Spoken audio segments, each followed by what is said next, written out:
Welcome back, guys and girls.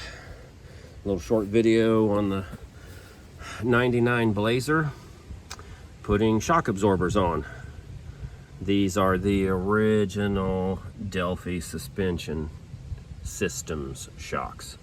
So we're putting some new ones on. The back ones are fairly easy.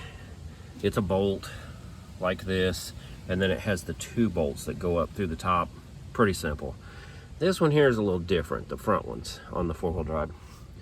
So it's kind of hard. I've already taken the nut off, but it's kind of hard to get to that nut from the back side. You can't hardly get to it with a wrench. But the trick is to use an 18 millimeter on a 3/8 extension, because that gives you enough room to get in there straight. So you put that in from the back side and you get right up on there, okay, like that. You use another 18 on the front, and then when you get up here, yeah, I had to tear those out. They were brittle. I don't like doing that, but you know, they weren't doing any good. But anyway, up here you just put a socket on one side, a socket on the other. Now, to get them out, that's the tricky part. So your wheel has to be turned slightly outward, and you have to remove the upper bolt, remove the lower bolt, compress it a little bit, and this shock has to come forward and it has to go out down through here. Now, when you take the new shock, let me grab it. Okay. When you take the new shock, do not remove the plastic keeper, and make sure you're putting it in right side up.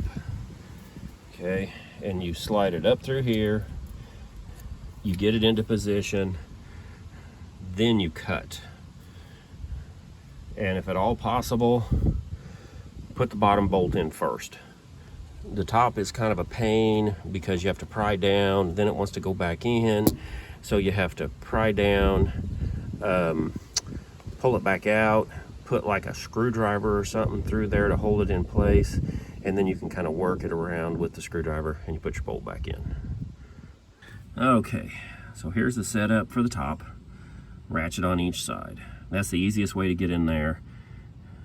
I mean, if you don't have two ratchets, you can do it with a wrench, but over on the driver's side, there's lines, there's plastic hoses, there's wiring. So you just have to be careful. If you've got somebody up on top that can hold it and watch what's going on, that's a good deal. But anyway, I'll take this bolt out and we'll drop this one out. Okay, so I have both the bolts out. Put your screwdriver in through the hole. Jack that up in the air. Okay, that gives you the room to put a pry bar in there.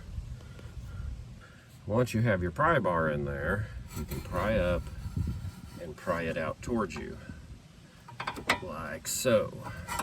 And you have to get it back past this right here. It'd be a whole lot easier if I was doing this with two hands.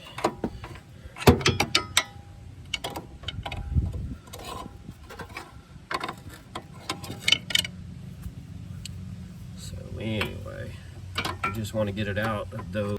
Okay, so if you compress this up and grab a hold of it and pull, you can hold it there. You can turn so that your bolt is facing this way towards you, and then if it still has this original plastic on it, that's going to kind of hang up on you. That's the pain. If you have aftermarkets, then they won't have that on there. It makes it a little easier. But anyway, then you just have to, you know, be careful. Don't pry around on your CV boots and stuff. But you just have to kind of force it, you know, working one hand up there, one hand down here, and you bring it out through the bottom. Okay, right here, these are your ABS wires. So you want to be careful, don't pry up in there, and you want to work this around that plastic sleeve and then continue pushing it down and out the bottom. Once you get it down to this point, fairly easily out the bottom. And there you go. Now, put the new one back in. You go back up through.